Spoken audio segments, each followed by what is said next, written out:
सो hello बच्चों, welcome back to the channel. बच्चा, आज आपके सामने जो सेशन है उसके अंदर हम लोग IIT 2025 के सारे फिजिक्स के सवाल को डिस्कस करने वाले हैं। सबसे पहले make sure to hit the like button and इसके अंदर आपको कुल मिला के 15 सवाल पूछे गए थे। आपके पास यहां पर 2021, 22, 23, 24 सभी के हमने यहां पर इस एग्जाम के प्रीवियस ईयर क्वेश्चन को सॉल्व कर रखा है। इसका जो प्लेलिस्ट का लिंक है बेटा वो आपको नीचे डिस्क्रिप्शन बॉक्स में मिल जाने वाला है। ठीक है, चलिए शुरू करते हैं सेशन को। ध्यान से एक एक सवाल को बड़े ही आराम से इसको हम लोग डिस्कस करते हैं। यह सवाल आपको बेसिकली कोलिजन का है, लेकिन थोड़ा सा इसमें ग्राफ को इन्वॉल्व किया गया है। हमसे कहता है consider an elastic collision between two particles A and B of same mass same है, moving in the same direction. Particle A is moving at a speed va and particle B is moving at a speed vb। So basically आपके पास यहां पर दो particle है, एक particle A है, एक पार्टिकल आपका बी है। पार्टिकल ए का स्पीड यहां पर va है, पार्टिकल बी की स्पीड यहां पर बेटा आपको vb है। ठीक है, अब कोलिजन होने के बाद क्या होगा? जब आपको इलास्टिक कोलिजन हो, दोनों का मास आपको सेम हो, राइट, तब आपका यहां पर वेलोसिटीज एक्सचेंज हो जाती है। यानी कोलिजन होने के बाद ए का जो वेलोसिटी है वो आपको vb हो जाएगा और जो हमको b का वेलोसिटी है उसकी मैग्नीट्यूड अपने को va के बराबर हो जाएगी। ठीक बात है सर। हमसे कहता है यहां पर in the figure shown the solid lines represent the motion before the collision and dotted lines represent the motion after the collision. Which of the following describes the motion of these two particles most accurately? ठीक है, तो एक बात तो हमको एकदम clear हो रहा है कि भैया ये देखिए, ये आपका वेलोसिटी वर्सेस टाइम है और ये हमको x वर्सेस टाइम है। आपको ये भी समझ में आना चाहिए कि x वर्सेस टाइम ग्राफ में आपको जो वेलोसिटी है वो बेसिकली स्लोप होगा, dx/dt आपका वेलोसिटी है। एक और इंपॉर्टेंट इंफॉर्मेशन है कि भैया a का जो वेलोसिटी है ना वो आपको चेंज होके vb में कन्वर्ट हुआ था। तो यहां पर आप थोड़ा सा है ना ऑप्शन एलिमिनेशन भी कर सकते हैं। अगर हम लोग थोड़ा सा ध्यान से देखें, सपोज इस वाले ग्राफ को देखते हैं, वेलोसिटी ग्राफ को, तो यहां पर ये हमको शुरुआत में a का वेलोसिटी दिखा रहा है, यानी this is your va and this line is your, this horizontal line is vb। तो हमको दिखाता है कि a की जो वेलोसिटी है, सॉलिड लाइन दिखाता है कोलिजन से पहले। कोलिजन से पहले a की वेलोसिटी va है और कोलिजन के बाद a की वेलोसिटी अभी भी va है, विच इज नॉट पॉसिबल। वो एक्सचेंज हुआ है, तो ये वाला ग्राफ आपको पॉसिबल नहीं है। अगर तुम यहां पर भी देखो तो भैया a का वेलोसिटी जो था बाद में भी वही रह गया है, तो सर ये वाला ग्राफ भी पॉसिबल नहीं है। क्लियर एकदम? अच्छा, अगर तुम इन दोनों ग्राफ्स को देखो तो इन दोनों ग्राफ्स में ही आपको दिखाई देना चाहिए कि भैया कोलिजन से पहले जो A का ये स्लोप है और जो B का स्लोप है, दोनों में ही आपको सिमिलर स्लोप का फैशन है। यानी कि कहने का मतलब है कि दोनों में ही यहां पर भी आपको A का स्टीपनेस ज्यादा है। तो इस ग्राफ में हमको साफ साफ दिखाई दे रहा है कि जो इनिशियल A की वेलोसिटी थी वो B से साहब आपको ज्यादा है। ठीक है, इसका मतलब A आपको पीछे रहा होगा B के, ये ज्यादा तेजी से आगे जा रहा था, तभी जाके ये B से आपको कोलाइड कर पाता। अब यही कंसिस्टेंसी क्या यहां पर भी आपको मेंटेन्ड है वो हमको चेक करना है, क्योंकि ये दोनों ग्राफ तो आपको एग्जैक्टली सेम है। अब अगर तुम यहां पर ध्यान से देखो तो हमको साफ साफ दिख रहा है कि A की वेलोसिटी कोलिजन से पहले ज्यादा थी। अगर तुम यहां पर देखो तो दिस इज योर va का लाइन, क्योंकि A की वेलोसिटी को va बोलेंगे और B की वेलोसिटी को vb बोल देंगे। तो कोलिजन से पहले A का वेलोसिटी इतना है और कोलिजन के बाद A की वेलोसिटी देखिए vb हो गई है, जो कि हम चाहते थे। और इस ग्राफ में आपको va vb से ऊपर है, मतलब va is more than vb, जो कि मेरे इस वाले ग्राफ के साथ कंसिस्टेंट है। लेकिन यहां पर अगर तुम ध्यान से देखोगे तो ये आपका va का लाइन होगा A की और ये हमको vb की, तो यहां पर आपको va vb से छोटा है, जो कि इसके साथ इनकंसिस्टेंट है। यानी कि आपको ये वाला भी गलत है और ऑप्शन नंबर A आपको इसका बेस्ट पॉसिबल ग्राफ दिख रहा है। ठीक है एकदम। तो थोड़ा सा एनालाइज करने वाला प्रश्न था, लेकिन बढ़िया है। ध्यान से देखिए, अगर आप लोगों ने बहुत अच्छी प्रैक्टिस इवन मेंस लेवल पे की है ना, तो ये सब सवाल आपके लिए बड़ा ही केक वॉक जैसा है। कहता है कि आपके पास एक ब्लॉक है मास m का, lies at rest connected to a massless spring of spring constant k on a frictionless surface. A bullet of mass m hits the block horizontally with the speed v as shown in the figure and is completely stuck to the block. what is the maximum compression in the spring resulting from the impact? Assume that at this point the spring is still not fully compressed. ठीक है, सो basically आपके पास क्या है, bullet जाता है, इसके साथ collide करता है, कोलाइड करने के बाद ये इसी के अंदर अटक के रह जाता है। ठीक है, उसके बाद ये कंबाइंड सिस्टम आपको लेफ्ट साइड मूव करता है और स्प्रिंग को एक मैक्सिमम कंप्रेशन तक लेके जाता है। ठीक है सर, हमसे सवाल में वही मैक्सिमम कंप्रेशन पूछा जा रहा है। तो सबसे पहला जो आपको यहां पर इक्वेशन एस्टैब्लिश करना है, ये आपका स्प्रिंग है, this is your mass m, तो बुलेट इसके अंदर मान लीजिए अटक गया। ठीक है, तो जस्ट आफ्टर द इंपैक्ट दोनों मास की जो कंबाइंड वेलोसिटी है उसको v नॉट मान लेते हैं। ठीक है, तो यहां पर just before and just after आपको मोमेंटम कंजर्वेशन आप लगाएंगे इस इंपैक्ट के लिए। Linear momentum is conserve just before and just after the impact. तो यहां पर आपको initial linear momentum of the system is your m into V, and बाद में आपका मोमेंटम हो जाएगा m plus capital M multiplied by your v naught. तो यहां से हमको जनाब आपको v नॉट की वैल्यू आ जाएगी mv divided by m plus capital M। अब एक बार आपके पास ये वेलोसिटी आ गया है, अभी आपको स्प्रिंग नेचुरल लेंथ में था, उसके बाद ये स्प्रिंग को कुछ x कंप्रेस कर देगा, मैक्सिमम कंप्रेशन x मान लेते हैं। तो जब मैक्सिमम कंप्रेशन होगा ब्लॉक आपको इंस्टेंटेनियस रेस्ट पे आएगा। So what will you write, the entire kinetic energy gets converted into your spring potential energy. तो हम लोग कह सकते हैं कि loss in kinetic energy half m into m plus m into v naught का square should be equal to your half kx का square. तो अगर हम यहाँ पे इसको ध्यान से देखें, ये आपको मर जाएगा, this is your m plus m, V naught का स्क्वायर बोले तो इसका स्क्वायर करना पड़ेगा, m square v square divided by small m plus capital M। ये इस स्क्वायर को मारेगा और यहां से मेरे पास आ जाएगा kx का स्क्वायर। तो यहां से हमको दिख रहा है कि x की जो वैल्यू है that is going to be under root of, ये हमको हो जाएगा m स्क्वायर v स्क्वायर, के डिनोमिनेटर में आएगा m प्लस कैपिटल M। अगर हम ध्यान से देखें तो ये इसके साथ बिल्कुल मैच कर रहा है। सो दो इक्वेशन है, सबसे पहले आपका मोमेंटम कंजर्वेशन, उसके बाद आपका एनर्जी कंजर्वेशन। ये सवाल भी आपको वर्क एनर्जी पावर से है, वर्टिकल सर्कुलर मोशन का थोड़ा सा एप्लीकेशन है इसके अंदर। यहां पर हमको कहता है a cart of mass m is released from A, the highest point of a frictionless track as shown in the figure. The cart travels along the track and enters the semicircle arc DBC. तो ये जो DBC है ना, ये आपको एक semi circular arc है जिसका रेडियस हमको सवाल में कैपिटल R दिया हुआ है। The height of the points A and B are H1 and H2. A आपको H1 हाइट पर है, B आपको ग्राउंड से H2 हाइट पर है। Which of the following quantities does not play any role in ensuring that the cart does not leave the track? तो हम एक काम करते हैं ना, आप इक्वेशन बना के देख लो, ठीक है, और उसमें से जो पैरामीटर इक्वेशन में कंट्रीब्यूशन नहीं दे रहा है वो आपको रिस्पॉन्सिबल नहीं है। तो अगर तुम ध्यान से देखो, आपने इसको यहां से रिलीज किया, हम चाहते हैं कि जस्ट ये सर्कल को कवर कर ले, जस्ट ये कवर कर ले। तो लिमिटिंग केस क्या होगी, लिमिटिंग केस के लिए हम लोग ऐसा बोलेंगे ना कि कार्ट जब आपको इस सर्कल के टॉपमोस्ट पे पहुंचा था, कार्ट जब आपको टॉपमोस्ट पे पहुंचा था, तो यहीं पर लिमिटिंग केस में हम लोग इसका नॉर्मल को जीरो करवा रहे हैं। हालांकि आपने अगर वर्टिकल सर्कुलर मोशन बहुत तबियत से पढ़ा है तो तुमको पता होना चाहिए कि टॉपमोस्ट पे स्पीड रूट GR होती है, बट स्टिल एक बारी आप कैलकुलेट करके देख लेते हैं। हमने बोला कि लिमिटिंग केस के लिए टॉपमोस्ट पे ही हमने इसका कांटेक्ट यानी कि नॉर्मल को जीरो किया है।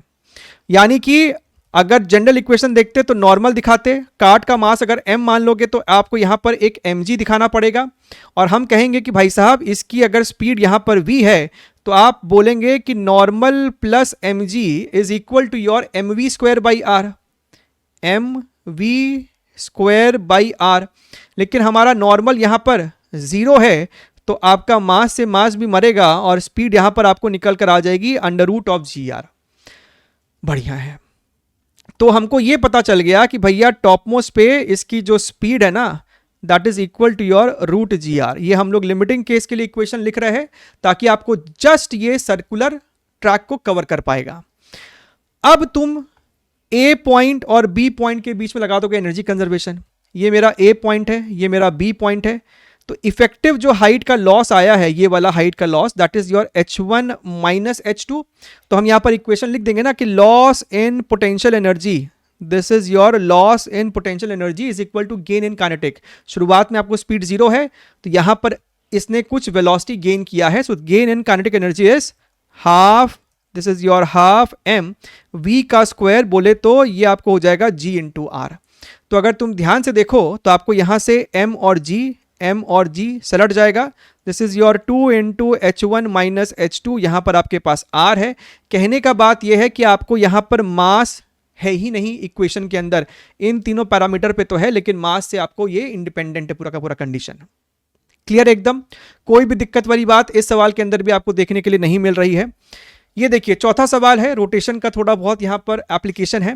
A circular disc of mass m and radius r is rotating clockwise with a uniform angular omega about an axis passing through the centre normal to the disc. ठीक है, आपके पास यहां पर एक डिस्क है इस प्रकार से, और एक्सिस ऑफ रोटेशन जो है वो आपको इनटू द प्लेन है, और ये डिस्क आपको ओमेगा से ऐसे क्लॉकवाइज घूम रहा है। डिस्क का मास आपको m दिया हुआ है, इसका रेडियस आपको कैपिटल R है। समय शून्य पर एक torque T is applied along the same axis to oppose the rotation of the disc. तो भैया आप जो इस पे टॉर्क लगा रहे हो वो इस ओमेगा के अपोजिट लगा रहे हो, ताकि ये इस डिस्क को घूमने से समय के साथ रोकना शुरू कर देगा। This is your torque T, है ना। हालांकि T लिखा है टेंशन का सिंबल है, लेकिन ये आपको टॉर्क है, ध्यान रखना इस बात को। ठीक है, what is the angular displacement theta measured from t equals to 0 in the clockwise direction that the disk attains before it starts rotating counterclockwise? So मुद्दे की बात यह है कि इस टॉर्क के कारण इसका ओमेगा समय के साथ डिक्रीज करेगा, और कभी ना कभी ये डिस्क आपको रुकेगा एक इंस्टेंट के लिए, उसके बाद ये डिस्क आपको उल्टा घूमना शुरू कर देगा, क्योंकि ये टॉर्क आपको तब भी लग रहा है। सो बेसिकली मेरे लिए कंडीशन क्या है कि initial omega is omega, final omega should be 0। हमें तब तक के लिए ही थीटा सॉल्व करना है जब तक आपको डिस्क जस्ट रुका था। ठीक है, थीटा हमको इस सवाल में कैलकुलेट करना है, यानी कि हमको अल्फा चाहिए, और अल्फा आपको हो जाएगा torque upon moment of inertia. Torque is equal to I into alpha. So torque upon and moment of inertia would be your mr square by 2, क्योंकि आपको ये एक डिस्क है। अच्छा, तो आप लोग जानते हैं कि ये वाला इक्वेशन जो कि काइनेमैटिक्स में इस्तेमाल करते हैं वो आप यहां पर भी इस्तेमाल कर सकते हैं, लेकिन केयरफुल आपको ये रहना है कि ओमेगा फाइनल हमारे लिए 0 है, अच्छी बात है, ओमेगा इनिशियल है, लेकिन यहां पर हम लोग है ना अल्फा की वैल्यू नेगेटिव सब्स्टिट्यूट करेंगे, क्योंकि आपको ये जो अल्फा है वो बेसिकली अपोजिट है ओमेगा के। This is your angular retardation basically. तो अगर हम ध्यान से देखें तो अल्फा की वैल्यू आपको यहां पर है 2t divided by your mr square multiplied by your theta. तो यहां से हमको थीटा की जो वैल्यू निकल के आएगी ना, ये आपको आ जाएगा LHS में, तो ये हमको हो जाएगा mr स्क्वायर इंटू ओमेगा का square divided by your 4 into T, जो कि हमको इस वाले ऑप्शन में दिखाई दे रहा है, राइट। और ये आपको क्लॉकवाइज घूमने वाला है, तो जो आपका थीटा है वो भी आपको क्लॉकवाइज सेंस में है ना। हालांकि अगर डायरेक्शन को और स्पेसिफाई कर देते कि आपको जो थीटा लेना है वो नेगेटिव लेना है किस डायरेक्शन में, लेकिन कुछ नहीं बोला है, क्लॉकवाइज को हम लोग जनरली पॉजिटिव ले लेते हैं, तो थीटा आपको यहां पर पॉजिटिव में ही निकल कर आना चाहिए। क्लियर एकदम, कोई इसमें भी इशू वाली बात नहीं है, डायरेक्ट सवाल है आपको ये टॉर्क का। This question seems to be from error analysis. A metallic cube initially kept at a temperature T is emitting black body radiation with a power P. आपके पास कोई यहां पर बॉडी है, हालांकि क्यूब बोला हुआ है, यह आपके पास यहां पर एक मेटालिक क्यूब है, ठीक है, और इसका खुद का टेम्परेचर कैपिटल T है, जिसके वजह से आपको जो रेडिएशन है वो आपको P है। सो बेसिकली आपको सवाल में dq बाई dt ही दिया हुआ है, which is nothing but P। तो आपको जो P का इक्वेशन है that is sigma EA T to the power 4, ठीक है। ब्लैक बॉडी है तो E की वैल्यू 1 हो जाएगी, but that doesn't affect our discussion over here. If T is increased by 1%, power being radiated increases by 4.5%. What is the approximate percentage increase in the volume of the cube in this particular process? तो कहीं ना कहीं इस सवाल में हम लोग जैसा एरर एनालिसिस में करते थे ना, डेल्टा वाला काम, डेल्टा पी बाई पी वैसा वाला काम, तो वो काम अपने यहाँ पर कर सकते हैं। यहाँ पर आपको जो पावर है दैट इज प्रोपोर्शनल टू, देखिए सिग्मा और ई आपको कांस्टेंट है, area T to the power 4, लेकिन हमें जो चीज़ निकालनी है वो वॉल्यूम के सेंस में निकालनी है। और ये जो आप लिखते हो यहाँ पर एरिया, वो बेसिकली आपका सरफेस एरिया है। तो क्या हम लोग इस सरफेस एरिया को वॉल्यूम के टर्म्स में मॉडिफाई कर सकते हैं, वो हमको देखना। What is the approximate percentage increase in the volume of the cube. तो आपका जो वॉल्यूम होगा that is basically A cube, और आपका जो सरफेस एरिया है, ये क्यूब का सरफेस एरिया कितना हो जाएगा आपको, ए स्क्वायर इंटू 6, क्योंकि आपको यहां पर टोटल 6 फेसेस है। अच्छा, तो अगर हम और ध्यान से देखें तो आप यहां पर a को लिख सकते थे a by 6, right, a by 6 whole to the power half, यानी कि वॉल्यूम को अपने यहां पर लिख सकते थे a by 6 whole to the power 3/2। Look here very very carefully, दिख रहा है आपको? लेकिन हमें एरिया को रिप्लेस करना है, तो यहां पर अगर हम और ध्यान से देखें तो आप यहां पर एरिया, आप क्या लिखोगे यहां पर, volume is proportional to a to the power 3/2, 6 हमारे लिए कांस्टेंट है, तो area is proportional to v to the power 2/3। तो यहां पर जो आपने लिखा है ना, पावर इज प्रोपोर्शनल टू, तो एरिया को आपने रिप्लेस कर सकते हैं v टू द पावर 2/3 और t टू द पावर 4 यहां पर है। अब आप यहां पर लगाओगे जो आप इस्तेमाल करते हो एरर में, ये आपको हो जाएगा 2/3 डेल्टा वी बाई वी।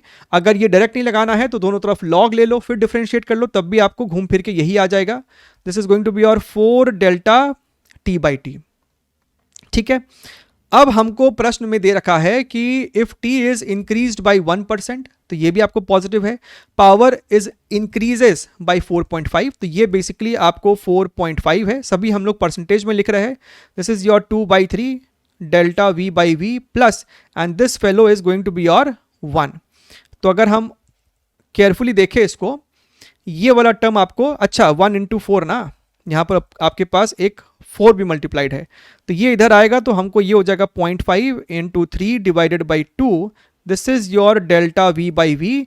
तो जो आपका डेल्टा वी बाई वी आ रहा है इन टर्म्स ऑफ परसेंटेज, ये आपको हो जाएगा 1.5, यानी कि साहब ये हमको निकल कर आ रहा है 0.75, which is your option number A. तो ये बस ध्यान रखना है कि हमारा जो ये सरफेस एरिया था, we have to manipulate it, है ना। इस 6 का कोई फायदा नहीं है क्योंकि आपको कांस्टेंट है, तो आपको जो एरर वाला टर्म आएगा उसमें इसका कंट्रीब्यूशन नहीं आएगा। ठीक है, चलिए आगे बढ़ते हैं। Let's see the next question, question number 6। क्या बोल रहा है इसके अंदर अपने को, consider 2 pipes A and B of identical length. A has one end closed and one end open and B has both ends open. तो मेरे पास यहां पर 2 पाइप है, एक पाइप है मेरे पास इस प्रकार से, एक साइड से क्लोज एक साइड से ओपन, और एक और पाइप मेरे पास यहां पर ऐसा है जहां पे दोनों साइड मेरे को यहां पर ओपन दिया हुआ है। This is your A and this fellow is your B of identical length, यानी साहब अगर इसका लेंथ भी मैंने L लिया है तो इसका लेंथ भी अपने को L है। Each tube is immersed in a closed chamber of ideal gas having volume V. The chamber containing the tube A is at temperature TA. मुद्दे की बात है कि इसके अंदर गैस का टेम्परेचर TA है और इसके अंदर गैस का टेम्परेचर TB है। ठीक बात है सर, अच्छा है। हमको कहता है the sound frequency is corresponding to nth harmonic in the tube A। अगर तुम ध्यान से देखो ना, ट्यूब A में आपको यहां पे कौन कौन से फ्रीक्वेंसीज पाए जाते हैं, याद आ रहा है? V/4L, 3V/4L, 5V/4L, याद आ रहा है आपको? ऑड मल्टीपल्स होते हैं, यहां पर 1 मल्टीप्लाइड है, तो ये आपको फर्स्ट हार्मोनिक है, थर्ड हार्मोनिक है, फिफ्थ हार्मोनिक है। सो बेसिकली अगर तुमसे यहां पर कह रहा है nth हार्मोनिक, तो nth हार्मोनिक का मतलब है Na V/4 इंटू L, और अगर तुम और ध्यान से देखो तो Na डिवाइडेड बाई 4L, और V जो होगा that is going to be your under root of gamma RT by M, right, under root of your gamma RT by M। अच्छा सर, अच्छा सर। अब हमसे कह रहा है कि इसका nth harmonic is same as nbth harmonic of the second tube. तो सेकेंड ट्यूब में कौन कौन सी फ्रीक्वेंसीज होती है आपको? V/2L, 2V/2L, 3V/2L। सो यहां पर आपको हो जाएगा NBth का NbV अपॉन 2 इंटू एल, और यहां पर V को हम लोग दोबारा से इसी रिलेशन से रिप्लेस करेंगे। तो बेसिकली आप दोनों के इस फ्रीक्वेंसीज को इक्वेट कर दो। A का हो जाएगा Na divided by 4L under root of gamma R TA divided by M is equal to, ये आपको हो जाएगा NB divided by 2L under root of gamma R TB divided by your M। ठीक है, ये हम मान के चल रहे कि भैया दोनों में आपको सिमिलर गैसेस है।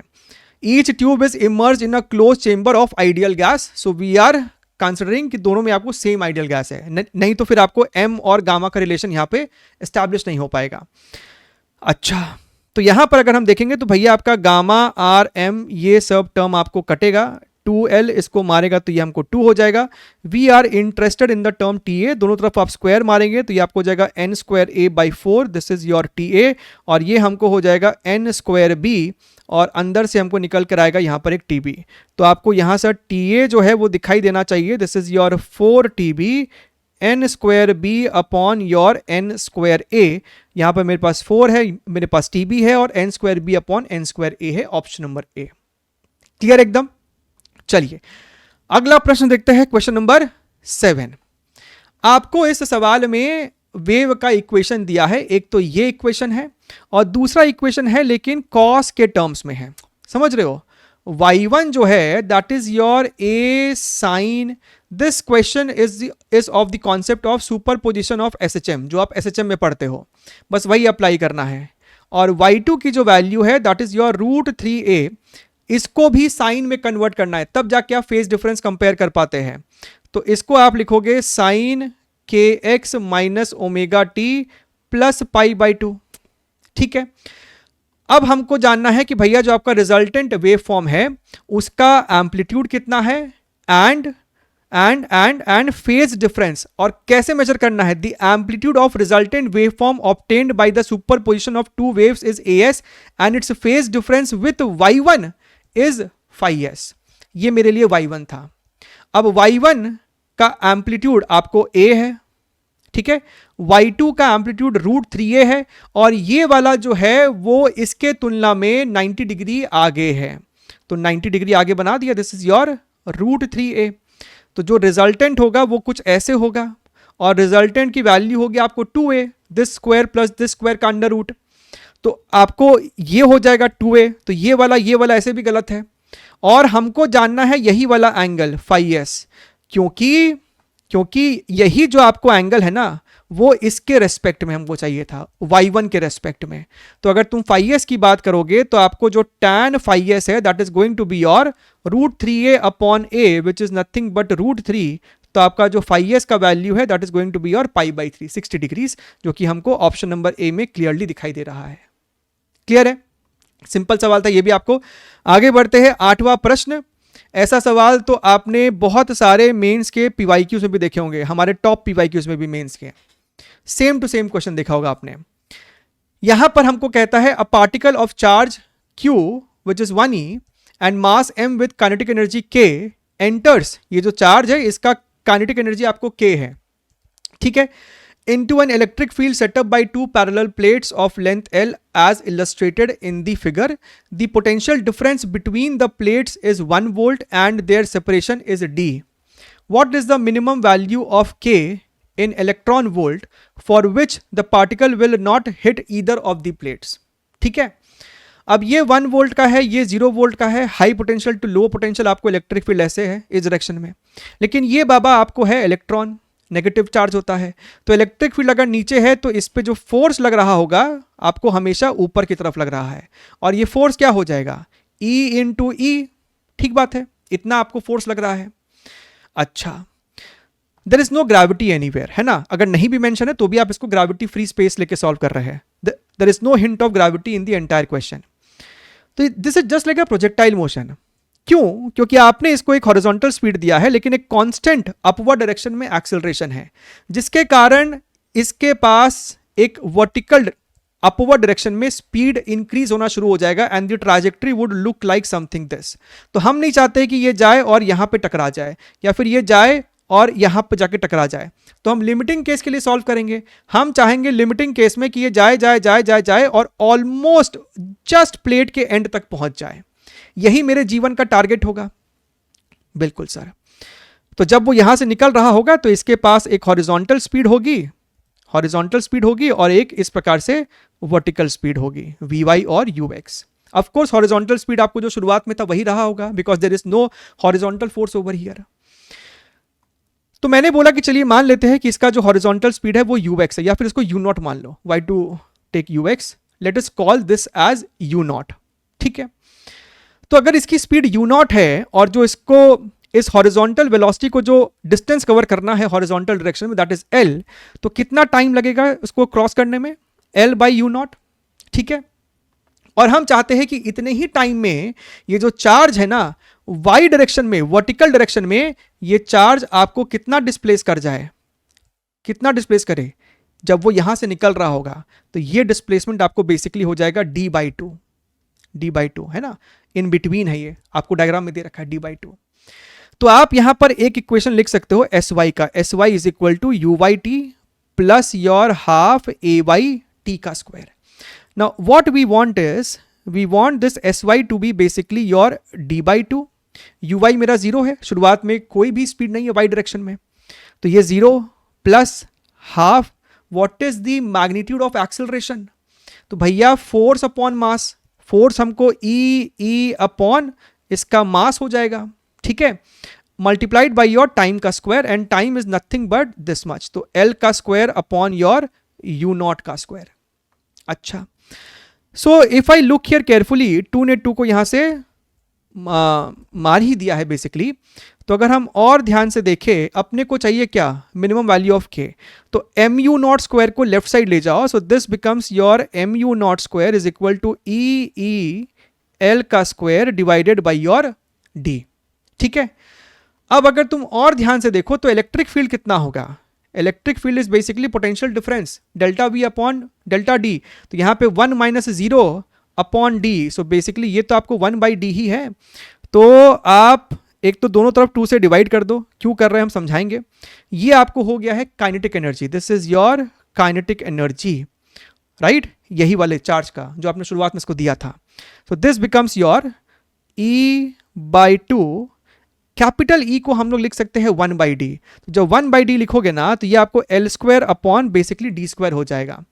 अगर तुम ध्यान से देखो तो अभी ये आपको आंसर आया है जूल्स में, लेकिन हमको चाहिए था इन इलेक्ट्रॉन वोल्ट, तो मेरा जो आंसर होगा वो बेसिकली बस इतना ही हो जाएगा, राइट। आप इस पूरे को जब E से डिवाइड कर दोगे, so that will give you in electron volt over here. तो ये आपको बेसिकली हो जाएगा L square upon your 2d square electron volt, जो कि यहां पर मेरे पास ऑप्शन नंबर ए में दिख रहा है।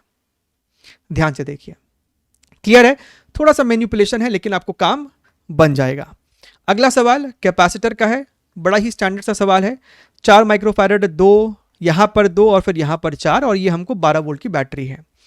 हमको पूछता है कि भैया once everything is fully charge, steady state achieve हो चुका है, तो P और Q के बीच में what is the potential difference. ठीक है, तो अगर इसको 0 बोला है तो इस वाले पॉइंट के पोटेंशियल को 12 बोल सकते हैं, यहां से यहां मूव किया तो इसको 12 बोल सकते हैं, इसको 12 बोल सकते हैं, यहां से यहां मूव किया तो ये 0, सो बेसिकली ये भी 0 है। सो मुद्दे की बात यह है कि भाई साहब ये जो मेरा 4 और 2 है ना, ये आपको सीरीज में है, तो सिर्फ इन दोनों का जो हमको C हो जाएगा, C equivalent, that is your series में है ना, तो C1 C2 upon C1 plus C2, C1 C2 हो गया 8 और C1 प्लस C2 हो जाएगा आपको 6, यानी कि 4/3 माइक्रोफैराड। ठीक है, यानी कि जो चार्ज होगा इन दोनों के ऊपर, charge is equal to C into potential difference, C is 4/3, और इन दोनों के अक्रॉस पोटेंशियल डिफरेंस टोटल कितना है, 12 माइनस 0, बेसिकली 12 ही है, 12 ही है। अच्छा, 16 माइक्रोकूलम, यानी कि इसके ऊपर भी चार्ज हमको 16 माइक्रोकूलम है। अगर इसके अक्रॉस चार्ज आपको 16 माइक्रोकूलम है तो इसके अक्रॉस पोटेंशियल डिफरेंस कितना है, 4 माइक्रोफैराड के अक्रॉस पोटेंशियल डिफरेंस कितना है, that is equal to Q upon C। तो ये हमको आ रहा है 4 वोल्ट, यानी इसके क्रॉस पोटेंशियल डिफरेंस 4 वोल्ट का है। अगर पोटेंशियल डिफरेंस इसके अक्रॉस 4 वोल्ट का है और इस पॉइंट का पोटेंशियल 12 है, यानी इस पॉइंट का पोटेंशियल 8 होगा, तभी तो 12 माइनस 8 हमको 4 आएगा। ठीक है, ठीक उसी प्रकार से ठीक उसी प्रकार से हमने टोटल ये चार्ज निकाला था, इसके पास भी वही चार्ज होगा 16 माइक्रोकूलम, तो इसके अक्रॉस पोटेंशियल डिफरेंस कितना है 8 का, जो कि दिख भी रहा है 8 माइनस 0। अगर अब आपको सिमेट्री से दिख रहा है, आपको नीचे सॉल्व करने की जरूरत नहीं है, अगर इसके अक्रॉस ऊपर में 8 पोटेंशियल डिफरेंस है तो यहां पर भी इसके अक्रॉस 8 ही पोटेंशियल डिफरेंस आएगा। यानी अगर ये पॉइंट 12 है तो ये वाला पॉइंट अपने को जनाब हो जाएगा 4 वोल्ट, तभी तो 12 माइनस 4 8 होएगा। लेकिन हमसे सवाल में पूछ रहा है दिस माइनस दिस, तो 8 माइनस 4 कितना हो जाएगा 4। ठीक है, आगे बढ़ते हैं, अगला सवाल, अगला प्रश्न, क्वेश्चन नंबर 10।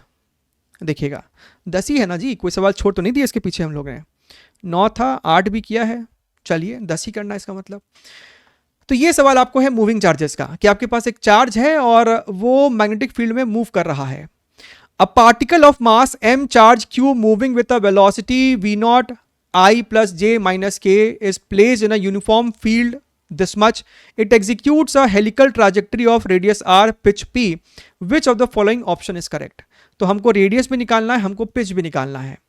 आप जब इसका थ्योरी पढ़ते हो तो वहां पर आप इस प्रकार का चीज पढ़ते थे कि भैया ये आपको फील्ड है, आपने किसी एंगल पे वेलोसिटी दिया है, ये एंगल आपको थीटा होता है, तो इस वेलोसिटी का we take two component, one is your parallel to the field and one is your perpendicular to the field. Now this is responsible for moving it forward ताकि ये आगे बढ़े, and this is responsible for the circular trajectory. ठीक है, तो जो radius होता है ना that is your M V by Q B, तो यही वाला v साइन थीटा रिस्पॉन्सिबल होता है रेडियस के लिए। और जहां तक बात पिच की है, पिच आपको होता है टाइम, टाइम आपको किसी वेलोसिटी पे डिपेंडेंट नहीं है, 2 pi m by Q B है, पिच होगा time into v cos theta. तो बेसिकली ये मेरा वर्किंग इक्वेशन है यहां पर। तो इस पूरे सवाल में हमको ये जानना है कि भैया ये थीटा कितना है, तब जाके अपना गेम हम आगे बढ़ा पाएंगे। अच्छा, एक और बात, ये जो आपकी वेलोसिटी है ये तो है वेक्टर फॉर्म में, तो वेलोसिटी का मैग्नीट्यूड क्या है, what is the value of v? तो तुम अगर ध्यान से देखो तो निकालो इसका मैग्नीट्यूड v नॉट, और ये आ जाएगा तुमको रूट के अंदर में root 1 cube plus 1 cube plus minus 1 cube, so basically root 3 है ना ये, तो this is your root 3 v naught. And similarly b जो आएगा आपको वो भी आपको आएगा root 3 b naught. These two are the magnitudes, काम आएगा आगे जाके। जहां तक बात एंगल थीटा की है, आपके पास अगर दो वेक्टर है उसके बीच का एंगल चाहिए, you apply cos theta is equal to a dot B upon a into B. So यहां से आप लिखोगे cos theta is equal to v dot B upon v into B, दोनों के मैग्नीट्यूड का प्रोडक्ट। जब तुम डॉट प्रोडक्ट लोगे तो तुमको दिखाई देगा भैया this is going to be your v naught into B naught, 1 वाला 1 के साथ डॉट देगा, i वाला i के साथ देगा 1, j वाला j के साथ देगा और k वाला k के साथ देगा, divided by product root 3 into root 3b, this becomes your 3v not b not. तो ये दोनों आपको मर गया, ये आपको मर गया, दिस विल बिकम योर 1/3। तो कॉस थीटा आपको निकल कर आया है 1/3, यानी कि साइन थीटा भविष्य में अगर हमको इसकी जरूरत पड़ती है तो आप ध्यान से देखेंगे थीटा है 1/3 है ना cos theta, base upon hypotenuse, तो ये वाला टर्म हमको निकल कर आ जाएगा 2√2, तो साइन थीटा हमको हो जाएगा 2√2 डिवाइडेड बाई योर 3। अब हमने अपने सारे हथियार जमा कर लिए, अब हमको बस लगाना है ये फॉर्मूला यहां पर, खत्म। So R is equal to m divided by q, v into b, v की वैल्यू है हमको भाई साहब रूट 3v नॉट, b की वैल्यू है हमको साहब रूट 3b नॉट, और यहां पर हमको है साइन थीटा, तो साइन थीटा मेरे पास यहां पर है 2√2 डिवाइडेड बाई 3, तो ये दोनों हमको यहां से मर जाएगा, तो ये मेरे पास आ गया 2√2 mv नॉट, यहां पर दिख रहा है क्या 2√2 mv not and 3qb not, 3qb not, तो ये वाला हमको मैच कर रहा है, यहां पर भी मैच कर रहा है, तो ये तो नहीं होगा और ये भी नहीं होगा, ठीक बात है। अब कहानी आपको आती है पिच की, तो पिच की जब बात करेंगे तो भैया 2 pi m divided by q into b, और b हमको है root 3b not multiplied by v है हमको root 3v not and cos theta है हमको 1/3। तो अगर ध्यान से देखो रूट 3 को मार दिया, 2 pi m v not upon 3q b not, जो कि हमको यहां पर क्लियरली दिख रहा है। क्लियर एकदम? बढ़िया है सर। चलिए आगे बढ़ते हैं, अगला प्रश्न क्वेश्चन नंबर 11। ये आपको थोड़ा सा थ्योरेटिकल क्वेश्चन है। A charged particle is moving in a circular orbit with a radius r and orbital angular frequency omega in the presence of a magnetic field। ठीक है, let us consider a region over here जिसके वजह से आपको जो charge particle है वो circular trajectory में घूम रहा है।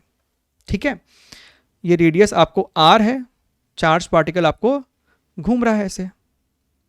ठीक बात है, फील्ड आपका है यहां पर, है ना, there exist a field over here.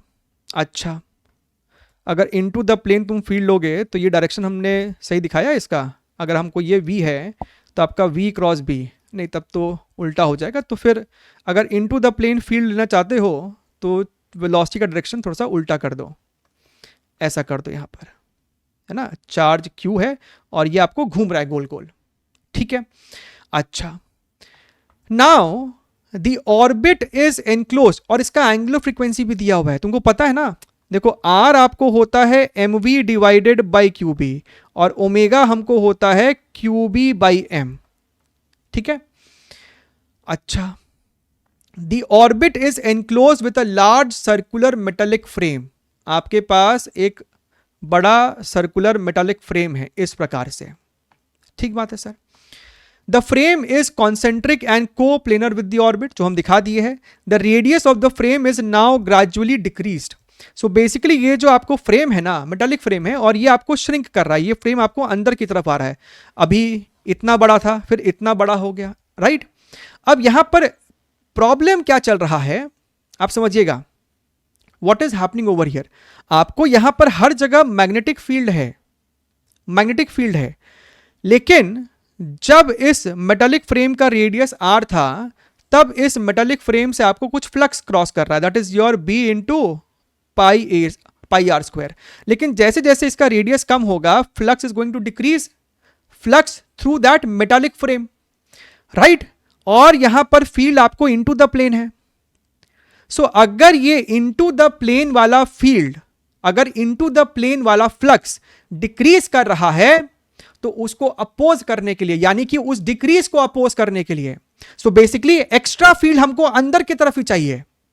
हमें एक्स्ट्रा फील्ड अंदर के तरफ ही चाहिए, जिसके वजह से इसके अंदर इसमें एक आपको करंट इंड्यूस होना शुरू हो जाएगा, वो भी क्लॉकवाइज सेंस में, ताकि ये खुद भी अपना फील्ड अंदर की तरफ पैदा करना शुरू कर दे। इसके through flux into the plane decrease कर रहा है, तो जो हो रहा है हम तो उसको अपोज करेंगे। क्या हो रहा है, डिक्रीज हो रहा है, तो डिक्रीज नहीं होने देंगे। तो हमको और फील्ड चाहिए इनटू द प्लेन, उसको वो अगर आपको चाहिए तो इसमें आपको करंट इंड्यूस क्लॉकवाइज होना चाहिए, तभी आपको फील्ड इनटू द प्लेन आएगा।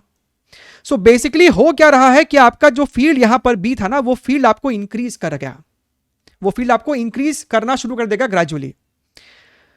अगर हमारा फील्ड इंक्रीज करना शुरू कर देगा तो बेसिकली आपका जो रेडियस है ना ऑर्बिट का, वो छोटा होना शुरू कर देगा। ठीक है सर।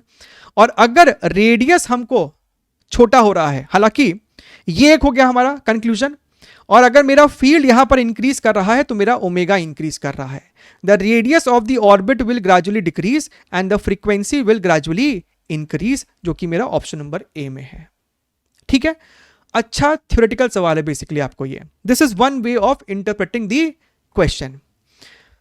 प्रिज्म का सवाल है, ठीक है। हमारे पास यहां पर consider an equilateral prism of refractive index 1.5 and parallelepiped block of refractive index 2.0। So basically ये तीनों लाइन आपको पैरेलल है, बस इतना ही कहानी और कुछ नहीं है। अच्छा, a light ray enters the prism from air at an angle of incidence such that the ray travels through the prism parallel to its base. ये आपको पैरेलल है बेस के। What is the angle of emergence theta. सबसे पहली बात हमको ये वाला एंगल थीटा पूछा यहां पर जो है।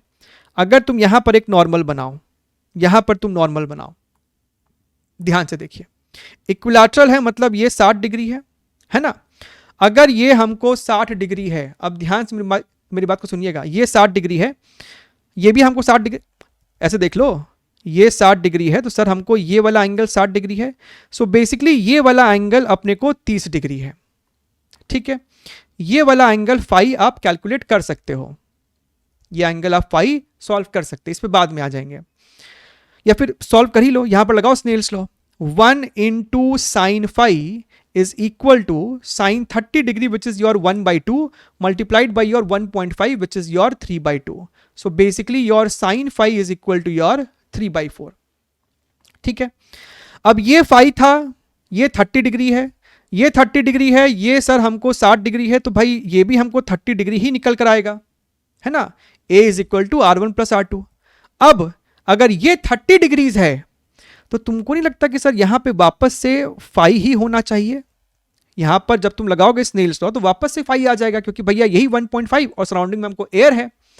अब अगर ये फाई है तो सर आपको ये दोनों लाइन तो पैरेलल होगा ना, ये और ये लाइन तो आपको पैरेलल होगा ना, क्योंकि ये दोनों आपको पैरेलल था, तो दोनों पैरेलल के अक्रॉस जो नॉर्मल होगा वो भी आपस में पैरेलल होगा. हालांकि देखने में तो सुंदर बनाया नहीं है, लेकिन ये और ये आपको पैरेलल है. अगर ऐसा है तो इफ दिस इज फाई मतलब ये एंगल हमको वापस से फाई. अब अगर ये फाई है तो ये आपको रिफ्रैक्टिव इंडेक्स 2.0 है, तो यहां पर सर कुछ और ही एंगल आएगा, let us call it as alpha. Solve नहीं करना है, मान लो ये अल्फा है. अब अगर ये एंगल अल्फा है, ये दोनों अगेन आपको पैरेलल है, तो सर ये वाला एंगल भी हमको अल्फा होगा. जब ये अल्फा है तो ये फाई है, तो अगर ये अल्फा है तो ये एंगल सर आपको वापस से तो फाई आ जाएगा ना जब दोबारा आप यहां पे लगाओगे स्नेल्स लॉ. सो बेसिकली जो हमको थीटा चाहिए वो फाई के ही बराबर है. सो और फाई कितना है, साइन इनवर्स 3/4. खत्म कहानी, क्लियर एकदम. चलिए आप इसको बेसिकली प्रॉपर्टी की तरह भी पढ़ते हो, पैरेलल बहुत सारे जो आपको स्लैब होते हैं तो इसको आप प्रॉपर्टी के रूप में भी पढ़ाई करते हैं. देखिए मैलस लॉ का सवाल है, a source produces a light beam of intensity I0 polarized along the x direction. ठीक है, the beam is sent along the z direction. देखिएगा आपके पास पहले से ही एक पोलराइज्ड लाइट है इन x डायरेक्शन, और वेव आपको जा रही है z एक्सिस के along. It enters a Polaroid P1, पहले ये P2 है ही नहीं मार्केट में, ठीक है ना, तो ये आपको जा रहा है आगे, और जब ये P1 से क्रॉस करता है it enters polarized P1 with its polarized axis aligned along the y direction. इसका जो पास एक्सिस है वो ऐसे है, और ये जो था वो ऐसे था. सो बेसिकली 90 डिग्रीज था, यानी कुछ भी आपको बाहर आउटपुट नहीं मिलेगा. So that no light exits the polaroid. ठीक बात है, ये तो स्टेटमेंट नहीं भी लिखता तब भी काम बनता है, तो ऑब्वियस सी बात थी. व्हेन अनदर पोलराइड P2 यहां पर आपने डाल दिया है जिसका पास एक्सिस इसके साथ एंगल थीटा बना रहा है, ठीक है, is place in between the source and the P1. The intensity measured after P1, यहां पर इंटेंसिटी अब मेजर हो रहा है 3I0/16. Which among the following is the possible value of theta. Theta की कौन सी वैल्यू पॉसिबल है इन चार ऑप्शन में से. अच्छा, अगर ये आपको इंटेंसिटी I0 है, पहले से ही आपको ये पोलराइज्ड है, राइट, इसका पास ये आपको इस एक्सिस के अलोंग है, इसके अलोंग है, इसका पास एक्सिस ऐसे है, इनके बीच में एंगल थीटा है, तो पहले वाले इस पोलराइड के बाद जो इंटेंसिटी आपको आएगी देखने में वो होगी I0 cos स्क्वायर थीटा. ठीक बात है सर. अब इससे पास करने के बाद ये जो आपको लाइट है ना, ये इस डायरेक्शन में आपको पोलराइज्ड है, इस एक्सिस के अलोंग पोलराइज्ड है. अब जब वो इससे पास करेगा, so we are interested in this particular angle. अगर ये थीटा है और ये टोटल 90 था, तो ये एंगल हमको हो जाएगा 90 माइनस थीटा. तो अब जो मेरा फाइनल होगा ना, that is going to be your, polaroid से पहले था I0 cos square theta multiplied by cos square 90 minus theta. So this will become your sine square theta. And my dear friend, हमको सवाल में यही वाला जो आई है ना, वो कहता है कि 3I0/16 है. This is your I0. हम तो बोलते हैं नीचे 4 और ऊपर भी एक 4 दे दो, ताकि तुम उसको लिख पाओगे बिना किसी टेंशन के 2 cos थीटा साइन थीटा का होल स्क्वायर. तो यहां से हमको I0 मर गया, 4 से हमको 4 मर गया, ये बेसिकली हमको साइन 2 थीटा है, और अंडर रूट लिया तो ये हमको हो जाएगा √3/2. तो यहां से आपको 2 थीटा कितना आ रहा है, 2 थीटा कितना आएगा, ये √3/2 का मतलब angle is what 60 degree. So either it is 60 degree या फिर 120 डिग्री के लिए भी तो काम करेगा ना। क्या तो ये आपको 60 डिग्री हो, राइट, या फिर ये आपको 180 minus 60 which is your 120 degrees. तो दोनों को ही सॉल्व करो। जब 2 थीटा 60 के बराबर होगा तो थीटा की वैल्यू 30 होगी, और जब 2 थीटा इसके बराबर होगा तो थीटा की वैल्यू 60 डिग्री होगा, विच मेक्स सेंस ऑल्सो। तो दोनों में से कोई भी एक चलेगा। 30 डिग्री हमको ऑप्शन में है नहीं, 60 हमको ऑप्शन में है, तो ऑप्शन नंबर ए मेरा यहां पर सही जवाब हो जाएगा। समझ रहे हो ना। चलिए अगला प्रश्न, second last question of the session. This is the question from your modern physics. An electron in the ground state with energy E1 of a hydrogen atom। आपके पास ये ऑर्बिट्स हैं, ग्राउंड स्टेट का मतलब n is equal to 1। So energy जो होता है ना, this is your -13.6 z square upon n square. ठीक है, आपको हाइड्रोजन है यानी कि z स्क्वायर तो आपका यहां पर 1 ही हो गया है। एक काम करो, -13.6 को है ना कोई कांस्टेंट बोल दो k divided by your n का square, this is your E। तो इस इक्वेशन का अपने इस्तेमाल करेंगे। अब सबसे पहले कहता है E1 कौन से स्टेट में है, ग्राउंड स्टेट में है। इसका मतलब n इज इक्वल टू 1, यानी E1 की वैल्यू सिर्फ k लिखेंगे अपने। फिर हमसे कहता है कि जो इलेक्ट्रॉन यहां पर था जिसकी एनर्जी आपको E1 है, it absorbs a photon of energy Ea। इसने एनर्जी एब्जॉर्ब की Ea। इसके पास पहले से क्या था, E1, पहले से E1 था और Ea एब्जॉर्ब कर लिया। तो अब इसकी टोटल एनर्जी हो गई है E1 प्लस Ea, और ये किसी हायर ऑर्बिट में चला गया है। ठीक है, gets excited to a higher energy level of principal quantum number En, right, En। तो En यहां पर इसकी टोटल एनर्जी अब क्या हो जाएगी, k multiplied by your 1/n square. So basically इसने इस फोटोन को एब्जॉर्ब किया, इसकी टोटल एनर्जी अब इतनी हो गई है which should be equal to energy of this particular orbit. So this is equal to your k divided by n का स्क्वायर। हमसे सवाल में n पूछ रहा है, तो अगर तुम ध्यान से देखो तो ये E1 है, दिस इज योर Ea, और k को हम लोग बेसिकली E1 से ही रिप्लेस कर सकते थे, समथिंग लाइक दिस। तो यहां से आपको n की जो वैल्यू हो रही है n E1 upon E1 plus Ea का under root. So a very very direct question basically. ठीक है एकदम। चलिए आखिरी सवाल की ओर बढ़ते हम लोग। यहां पर आखिरी प्रश्न आपको पूछा जा रहा है किस चैप्टर से, ध्यान से पढ़ो। अगेन मॉडर्न फिजिक्स है लेकिन थोड़ा सा मिक्स्ड कॉन्सेप्ट है। A particle of mass m and charge q is accelerated through a distance d1, ठीक, by an electric field E। Another particle of mass m and charge q is accelerated by the same electric field through a distance d2. Both the particles emerge with the same de Broglie wavelength of lambda b. What is the ratio of distances d2 and d1? अच्छा, देखिए de Broglie wavelength जो होगा that is equal to h upon mv। अच्छा, what is velocity? Velocity हमको कहता है particle of mass m and charge q is accelerated through a distance d1।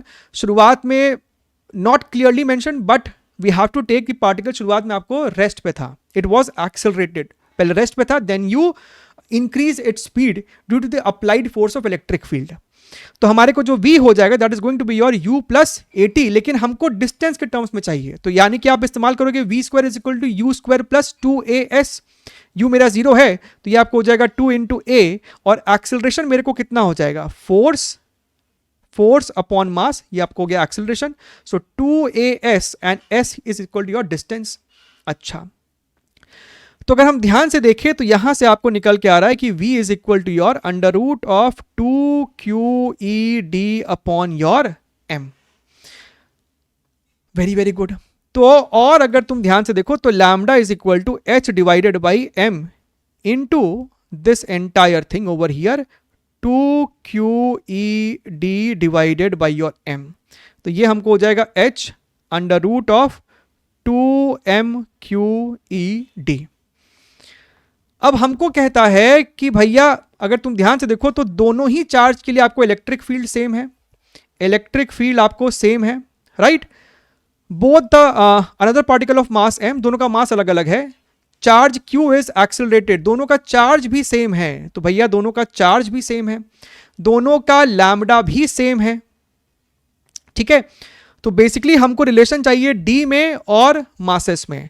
तो ये आपका कांस्टेंट है, ये आपका कांस्टेंट है, आपका ये भी कांस्टेंट है, आपका ये भी कांस्टेंट है। तो अगर तुम ध्यान से देखो ना बेटा, तो product of m into D basically constant है।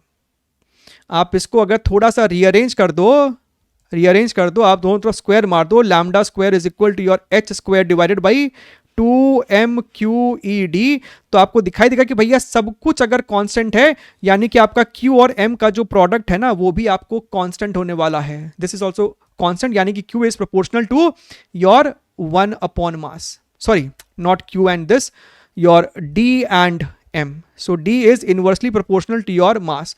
तो हमको अगर पूछ रहा है सवाल में d2 बाई d1, तो ये आपको हो जाएगा mass of first case which is your small m divided by your capital M, जो कि मेरे पास ऑप्शन नंबर ए में है। क्लियर एकदम? चलिए ध्यान रखिए, take care, wish all the very best and bye bye.